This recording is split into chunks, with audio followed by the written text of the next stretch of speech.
Welcome to the EX Conversation. In this episode, I chat to Suzie Robinson, and it's a nerdy episode. We chat about the value of Dungeons and Dragons and gamings and how that can apply to your work life. But we also dive into the Clearbox intranet report and how attention to detail on a great methodology is central to picking the right intranet vendor. Let's get into it. Hi, Suzie, and welcome to the EX Conversation. Hi there. Thank you very much for having me on today. I'm excited to have you on. I think we've worked a little bit together over the years, and you've kind of been like a constant in the industry for me.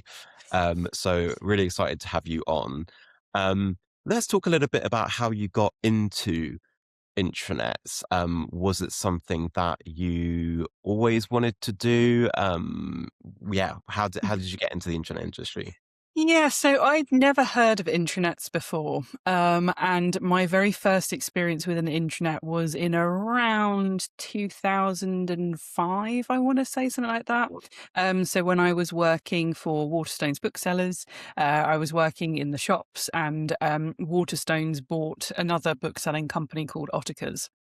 And Ottakers had an intranet, and when they brought the company across, they brought this intranet across, and I was working in the shops, and this thing arrived, and I mean, it was a while ago. It was a very long time ago now. So the technology wasn't brilliant. The usability wasn't brilliant, and the way it was all structured was based around the departments rather than any sort of this is how people would approach it. Yeah. And so my initial experience was like, I don't understand the point of this. And there was the odd thing that was useful. So we had to look at it every week for the weekly news. But largely I didn't really touch it. And then I moved into head office and started working as an administrator for the operations department, which is where the comms team lived. And I ended up working quite closely with them. And being the administrator, getting given all sorts of different jobs. One of the jobs I was given was to upload the weekly news to our intranet. And we swapped over platforms kind of in the meantime as well. And so that was my first experience, was doing that. And it was really over time when I listened to the people who were working in comms, and as I got to experience this more and then started working with our intranet manager, who we Waterstones employed someone to do that, I kind of started to realise the value that it could bring. And over time, I ended up moving into different roles, and I ended up being the head of internal comms there. And so the intranet was my responsibility alongside internal comms.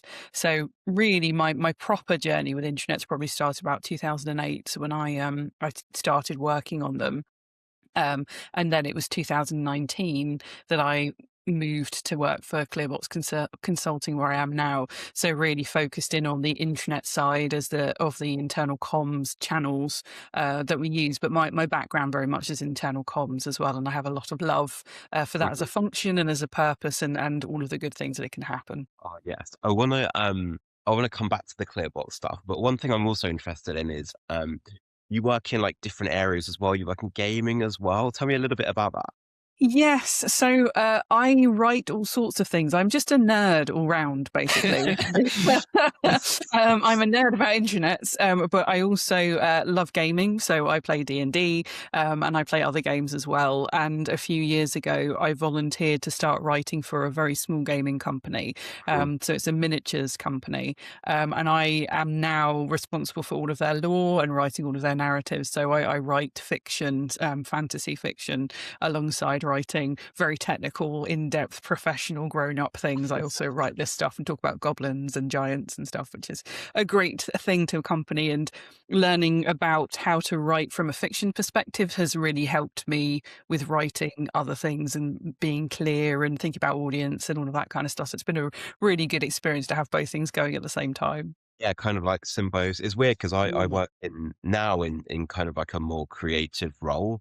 And it's kind of interesting how you have to like give yourself the headspace to create in a way. But then I see the dividends of that in some of the more technical work I do. So it's like it's something that people don't always put together, but especially for Mm. you, because that's like two very can be quite extreme. Like one's very like technical product focused, one very different in a way, but in a way they probably help each other. Yeah, they do. And I think it's around the clarity of writing. And for my fiction writing, I have a very good friend of mine who is an editor, and she's done qualifications, and she's very kind and helps me with my writing. And she does not hold back. She's very, very blunt because we know each other well, and because she can see the what I'm doing is good. She appreciates my writing, and she has been incredibly critical of what I've written. And there is nothing quite like making massive mistakes to learn how to do things better. Mhm. And so I've kind of throughout my career, actually, whenever I've made a mistake, I've tried to own those things and then learn from them and try and iterate off the back of it. And with my writing, yeah, having an editor kind of saying, no, this is awful, or this just doesn't make any sense, or you need to think about this sort of thing, and don't use so many words when you can do this. It's been really helpful to then try and apply that onto my more technical stuff as well. Yeah, I think that sort of like working relationship is something that like people don't talk about enough, because I think like for Mm. me personally, Amber, who's a producer of this, Casey as well, who works on my content. Those are the sort of relationships that like uh, always deliver very harsh words, but like you have such a good working relationship that you trust each other, and the output like gets Mm. bigger and better together. And I feel like people don't speak about that enough. Like, that's probably why they ask about it in the Gallup, or like one of the reasons why they ask about it in the Gallup survey is like it's a predictor of why people stay, but actually for me, it's a predictor of like quality output.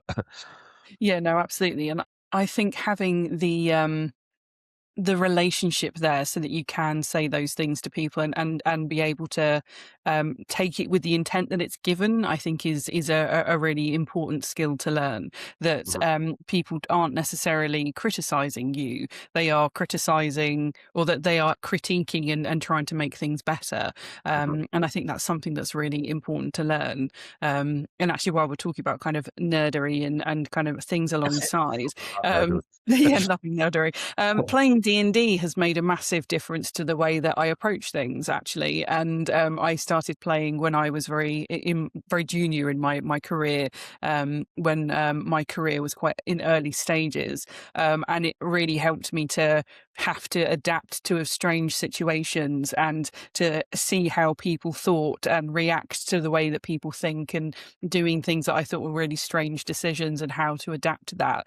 And actually, that was a really helpful thing for me to go through quite early on, to then apply to trying to gauge how people react and the kind of emotional intelligence that comes along with these sorts of jobs. So that's been kind of a constant throughout my life as well. It's been really helpful in a professional setting that you'd never really think. Yeah, there's probably something underlying from a communication perspective there that's like super interesting as well. But I guess it's communication central to everything, and that's Yes. what drives the value of the internet. But there's, as you say, a lot of I don't have the same D&D experience, but in my I've got a lot of creative friends that I work with, and seeing some of the communication tactics, experiences that happen Mm. there. It's a similar type of thing that you can like understand that and then be like, okay, this is how I apply it there.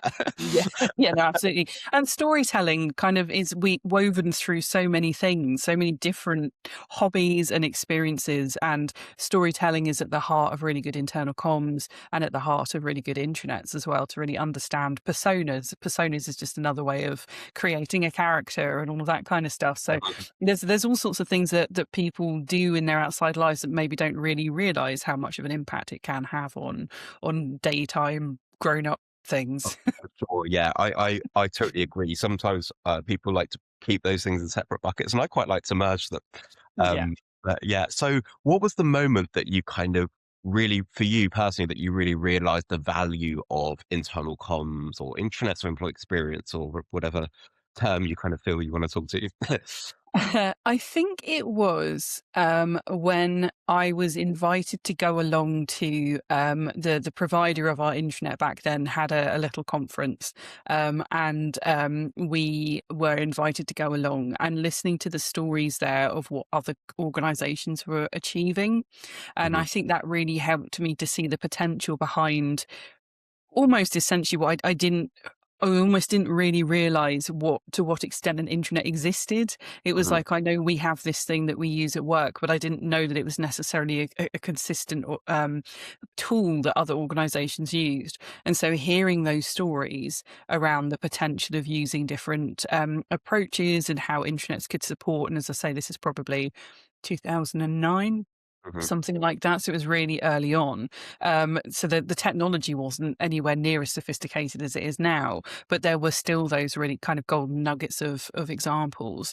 Hmm. And then being able to come back and apply some of those things, and starting to work with our internet manager at the time and enhancing what we had, and seeing that change and understanding, wait a minute, that I know from my experience of working in the shops where all of the gaps are, and trying to plug those gaps. And that experience then also helped me then in my following roles and in my role now, to try and see where those gaps are, and to try and figure out, okay, we have this picture, but where are the missing parts that actually a tool can help with? And that's a big part of what we do now at Clearbox when we work with clients, is to try and figure out where intranets can bring value, because people don't know what they don't know, so they don't Yeah. know what tools to look for. And so I think just that learning experience was so valuable early on.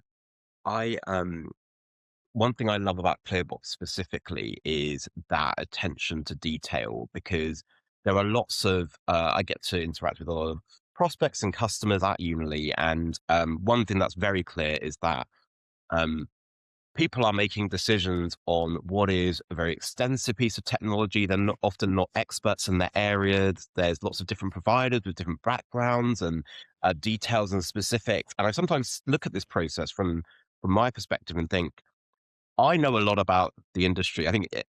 And I sometimes feel underqualified to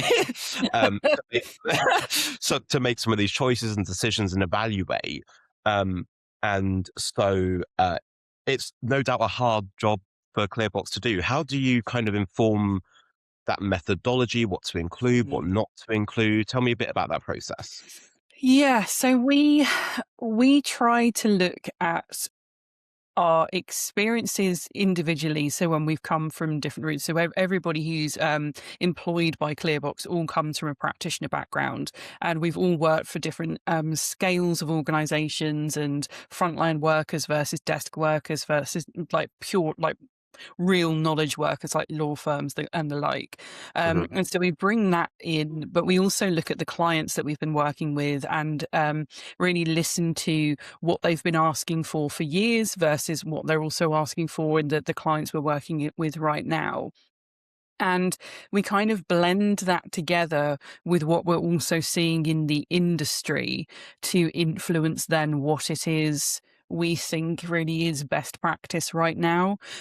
We try not to influence the market in the sense of, we don't say we predict this technology is coming, and if we don't see you that you have it as a vendor, then we don't think you're very good. We try not to do that approach. We tend to do more like, we know that people are looking for this stuff, Right. and we expect to see that. And if you don't have that, that's where we'll maybe say there's something missing. There's an area that needs to be considered there.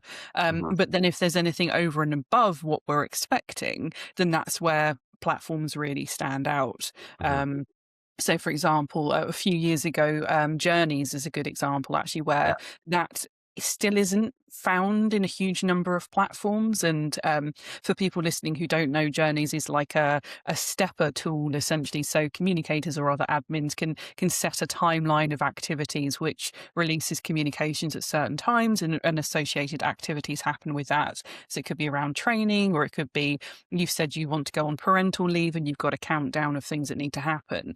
And that sort of technology is not something we expect to see in absolutely everything, because it's quite unusual, but where we see it, we call it out as being something beneficial. So that's kind of where we try and see ourselves, as trying to be that neutral perspective around what we can see, and what we expect to see, and trying to then uncover those unusual things that we can share with the industry more as a whole.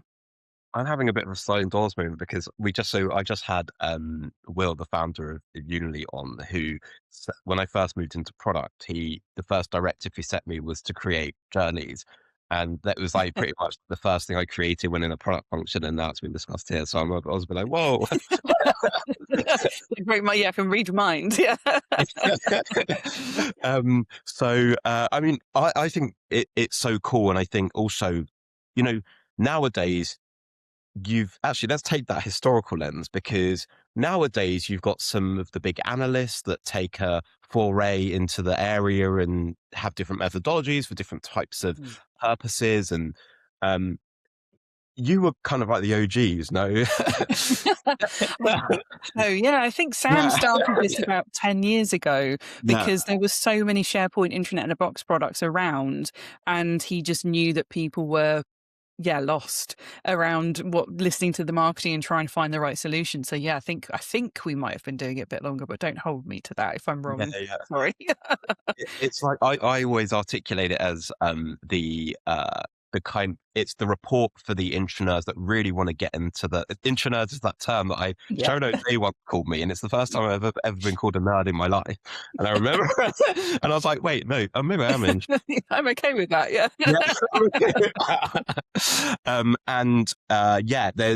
It's what I also like about it is that it can be easy just to put people into certain buckets or circles, but actually what's underlying as part of it is attention to detail, but also like understanding that not one platform works for everyone. Yeah. Especially when there's so many in the space, you've kind of got this something that's central to it, which is understanding, like, as you say, like different clients have different expectations, different tech stacks, all of that stuff. How do you kind of like, is it hard to not be pushed into this idea that let's put everyone into like these sorts of buckets or classifications? It is, because the market is so large, and so there is a need for simplification to help people navigate their way through. Um, but it's really difficult to do that. And I seem to find, if I think to myself, yeah, okay, I've figured out some buckets to put some of these platforms into, I might do it for a year or two, and then I find that the buckets have changed. Change, yeah. Yeah, they've changed. Yeah, just fundamentally in some ways, or some have merged together, so they become a bigger bucket rather than two smaller buckets. Yeah.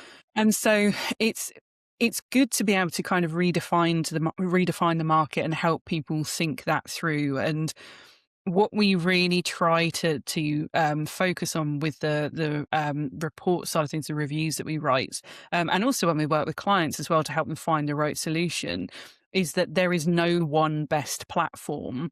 There Mhm. is whatever is best for the individual client. And for some people, that could be because there are restraints around budget. So there is a whole wealth of platforms that they don't even have access to because they just couldn't afford it. But for others, it could be because actually they've got the technical ability in their organization to be able to take something and run with it and do something quite bespoke of still using like an in a box kind of platform.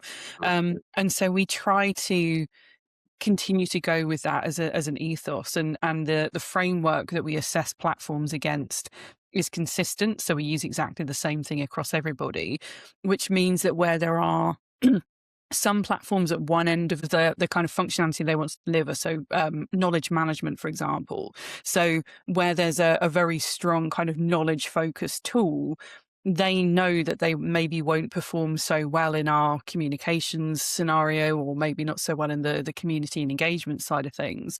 And so some vendors worry where they don't score particularly well in those areas. But we try to go back and say, but the point is, you do score really well in other areas. And for those organizations looking for those things, that's what matters. Yeah. You're not trying to get the organizations that do the things that you're not very good at. So don't worry about not scoring well, which is where we then also worry about doing comparisons based around the scores that we award. Because it's like, but actually, just because that platform hasn't scored well overall, it's still really, really good, because actually it's very good value. And the areas that it does do really well are so important for those organizations that need those things. So I I do worry about the ways sometimes we see the industry being kind of chopped up into these different groupings, Yeah. because I don't know that it's always fair for people who are just trying to find the right solution for their organization, and that's what we try to do with our reviews. Yeah, I think there's and I personally appreciate it. I literally set aside some time to ensure that I go through it, and I think because also for me, who likes to think of myself as like being in the industry and knowing a lot, I learn a lot from it. So Good. I thank you for that, and also all the reviewers. You've got like a whole team behind you who like get into that Yeah. detail. So I appreciate it.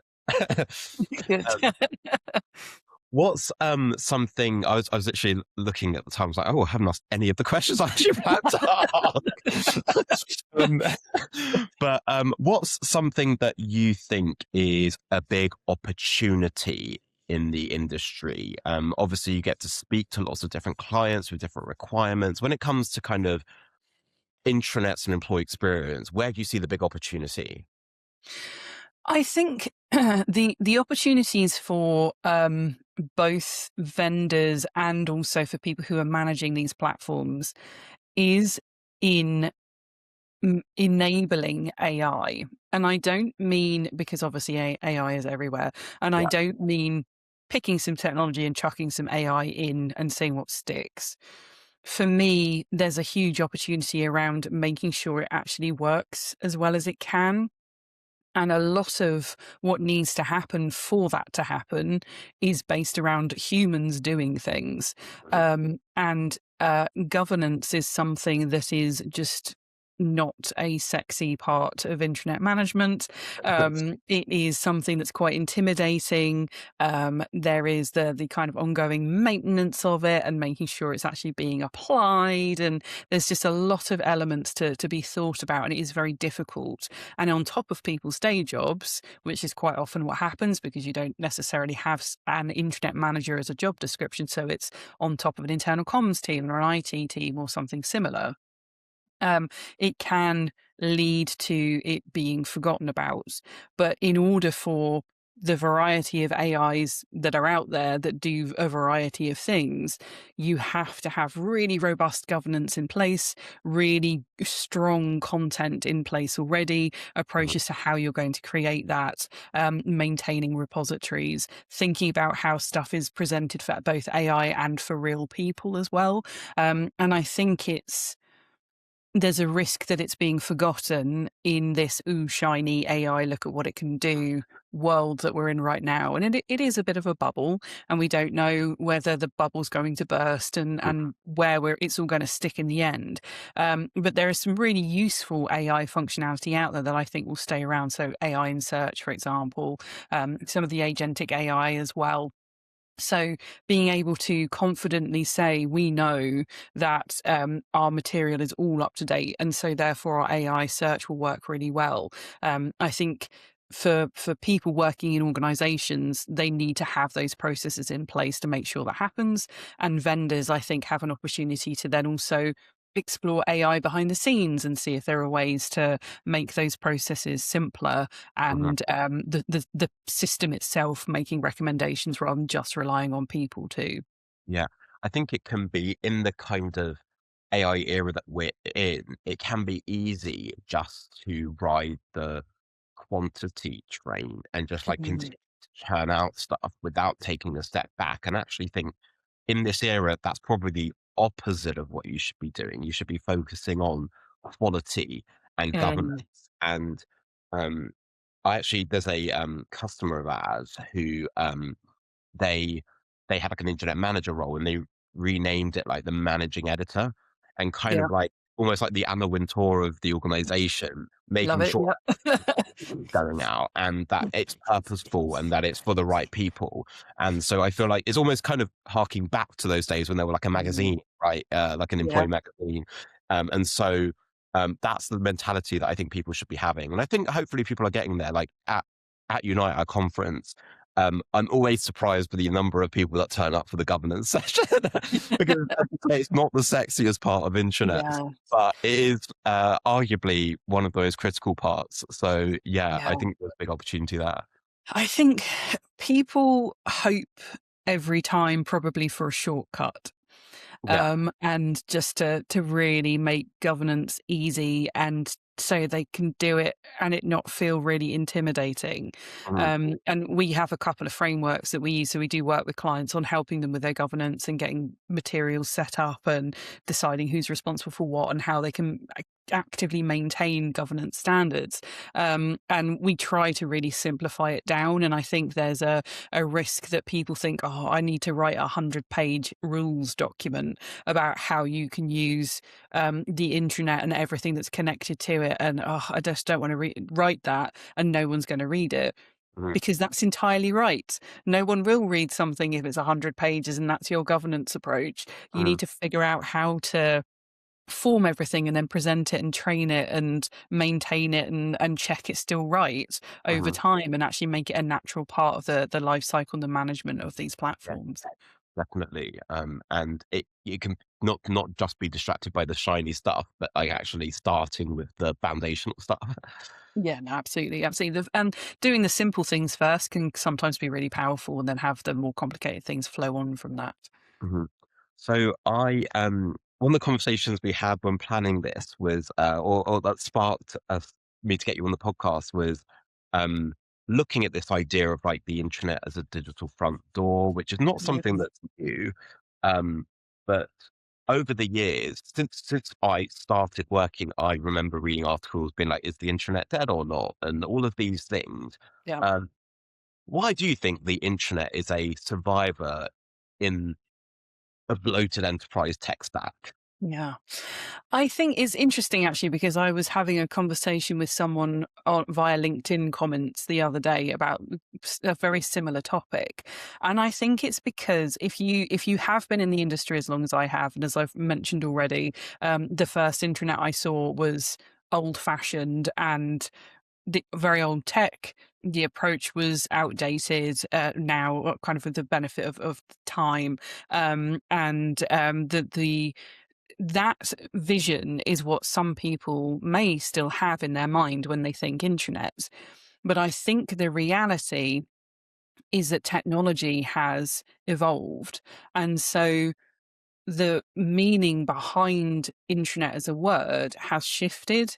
Mhm. It's just easier to say intranet than uh, employee experience platform that does social, but kind of doesn't do collaboration, but is also knowledge management. It's like all of those things that intranet does. There's so much that it does that intranet is the shorthand way of talking about it. And in the way that we say phone now, and when you say phone, you think of a smartphone, Yeah, mobile phone. yeah. You don't think of like rotary, like the old fashioned, like no, go hello. You Yeah. don't think of that, but it's the same thing.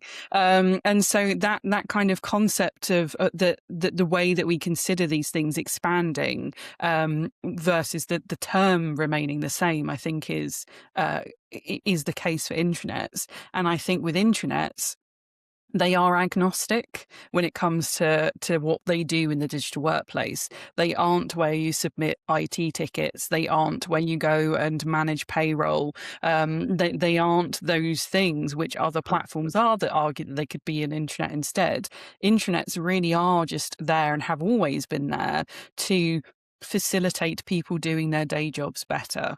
Mhm. And that purpose has not changed, even though the technology has. Mhm. And the naming conventions of intranets and associated technology has changed but only in a marketing sense, because vendors want to try and position themselves as like, we're not an old fashioned, terrible, old tech intranet. We do much more than that now. So the way the market talks about platforms may have different words. So digital workplace was the key Yes. term a few years ago, and Uh-huh. now it's employee experience platform or employee experience just generally. And those are terms that yes define something that is happening, but the technology themselves is just easier to say intranet and know you mean more than that. Yeah, we have this battle internally as well because I have joined customer and prospect calls where if I use the word intranet, I would be called up and be like, no, Yeah. it's an employee experience platform because of some of the association. But then equally, I remember standing in front of like a company kickoff and saying, I think we should call it an intranet because I went to a conference and spoke to 100 different CIOs. And if I said to them, we sell an employee experience platform, they'll be like, every piece of What? technology here is an employee experience platform. Yeah. So you can't win really, but it is the terminology changes, and I'm kind of the idea that like internet is kind of coming back into its own a little bit, and that Mm. because of some of people like Clearbox, but also Unily and some of the other technology providers that have redefined it, hopefully are giving it a new, better name. Yeah. Um, on Digital Front Door, what's what's your view of the digital front door, and do you think it's something that a lot of technology providers, not just in our space, battle over whether they should be the digital front door? Do you Yeah. think the internet is well placed to be a digital front door? I think it is because of that agnosticism, Hmm. because it's not trying to it you don't necessarily have to sit in the intranet technology to access the things that the intranet is facilitating. Hmm. So that also then means, conversely, that it works very well as that front door space, because intranets are very good at drawing in information from elsewhere as well as passing it into other systems. Hmm. Um, so an intranet can facilitate communications, meeting people where they're working. So in Microsoft Teams, for example, and sending messages out to there from Hmm. within an internet platform. But then also, it is easier to say to employees, particularly when they're on the front line, hey, go download this one app, and Hmm. this one app will give you access to everything you need to do. And you don't need to care about what platform is it we're using in the background for payroll and other HR activities, where we're storing documents and holding knowledge. Those things that you need, you can get through here. And it's a concept that, so the digital front door has been around for a long time in this space, since integrations kind of started, probably about 15 or so years ago, I think. But I think now, because of AI, there is a refocus on that. And intranets have that position to say, hey, we can pretty much connect into anything. So just let us know and we can do that for you. And then while people are coming and doing the things that they really care about and really need, they can also see news, and they can also see that this is where they get can find their colleagues and do those other things that intranets have always been there to do. I think it's a really exciting time for intranets to be able to take on that role again now. So I'm hopeful that that's something that intranets will be renowned for again now. Me too. I think even in the last year, we've gone from having point conversations of detailed integrations with a widget to, Yeah. okay, let's talk about 10 different platforms and the top three actions. And so with some of the Unity Glass stuff. And for me, it's been cool because you now see like the efficiency improvement between those two sides. Mm. And it's like cool because the biggest barrier often for customers, despite size or budget or whatever, was, it is, or the biggest barrier was the amount of time investment that it would take Mm. to create point integrations versus what Unity plus others are also offering, which is like better conversational interfaces and Mm. um, uh, I'm oversimplifying, but just like a few clicks and switches. And Yeah, that's what that um, is, yeah. my product team will be telling me tone down my messaging, no doubt. But yeah, Yeah, but um, it relies on some of that governance that I've already mentioned in the background, because yeah, you need to know what those workflows are in order to set up even the AI agents. So they still need to point at that logic behind what needs to happen to do certain things.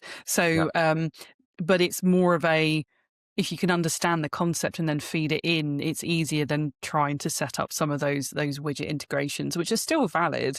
mhm, And doing like a dashboard approach for things is still absolutely appropriate for in some cases. But that agentic AI, which is just conversational interface, which mhm, mirrors what you do on public facing things now, like on Google. If you're yeah, searching for anything, you can more reliably search for a question and have an answer being presented back to you. So think that's important to be able to mirror that experience, which intranets again can do much more easily, I think.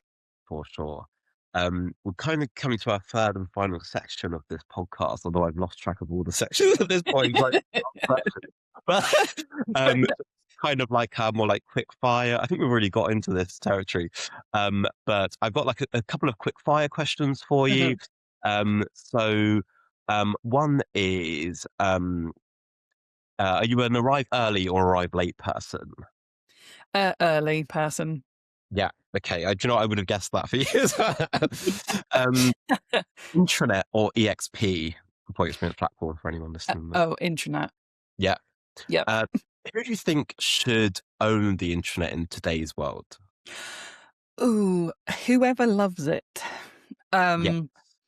Is the short answer. I'm going to give a longer answer for that one because I think whoever loves an intranet is the best person to understand how it works and to figure out the best ways that it can fill the gaps in the organization. Mm. And defining it by a particular department or job role can sometimes mean that it languishes if it goes to a person or people who don't have the time or inclination to manage it. So it needs to be personal people who love it the most. And that's a good point because like every organization is so different. There's different structures, name, like you've seen like Yeah. growth employee experience teams, and sometimes they're just internal comms team rebranded. Sometimes it's cross functional. So like it's definitely there isn't a one size fits all there. Yeah, and I've worked in the operations department. Comms as its own thing, in the intranet as its own thing, as a kind of global or like a umbrella brand for other brands beneath it. It was by itself, and I've worked for IT as well. But I'm not an IT person, so people come up and say, "Well, my keyboard doesn't work." I'll be like, "Okay, cool. I Mhm. can't help you. I'm sorry. I don't do that sort of IT." Yeah, intranets can live in all sorts of places, and there are some things that IT do need to do. So there's some technical stuff which isn't necessarily appropriate for the person who loves it to do it. But yeah, it's more complicated than just go, yeah, it is in that department. Yeah. Who's your favorite drag race winner? Oh God. That needs the most thought. Yeah. I have to say, Trixie is up there as one of my favourites, and Alaska. I love Alaska. I love Katia is that. one of my favourites who has not won. Just she's hilarious. I love the Um, Trixie Thatcher combo as well. They're like together, they're yes, incredible. just hilarious. Yes, but there are some amazing, and also I got into Drag Race during lockdown, and actually I found that watching that really helped change kind of some of my approaches and ways of thinking too. So I think it can be kind of an interesting approach, just a world that I'd never like been involved in at all. It's Yeah, kind yeah, of completely opposite almost to my world before that. And so yeah, was very very valuable during lockdown. it's like a beautiful world to be to like see into. And Yeah, my flatmate is actually a drag queen as well, so it's like it's so amazing. amazing to like have some of that by osmosis. Yeah. Um, what is one piece of advice you wish you'd known at the start of your career? Oh, I think it would have been to listen to myself more and be more selfish. I Mhm. think at times I have put job first, and not so much now because I have learned the lesson, but earlier on, I think I put job first over myself. And I think now, with people being aware of mental health and other kind of associated things, I think I wish I'd thought more about that earlier on. Yeah, it's a different. Obviously, COVID was a difficult time for a lot of people, but I think that kind of like reset a lot of people's mentalities, Yeah, especially when it comes to employee experience, but also just like individually in our relationships with work. And yeah, totally agree. yeah. And then, um, what's one concept or idea from the workplace that you would like to put in the trash? Kind of like a room 101 type thing. Oh, oh God. I think it would be uh the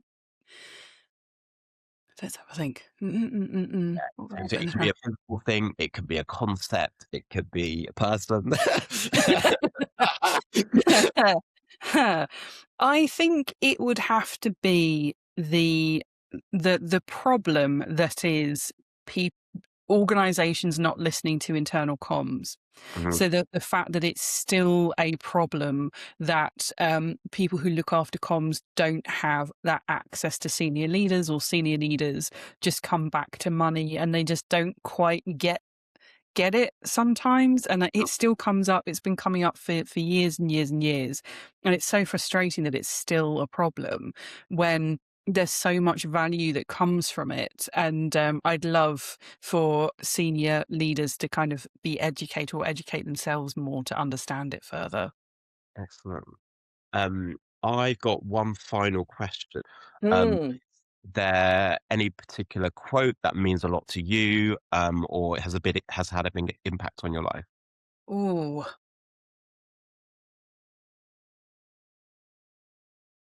I think there is a quote that I heard a few years ago, which is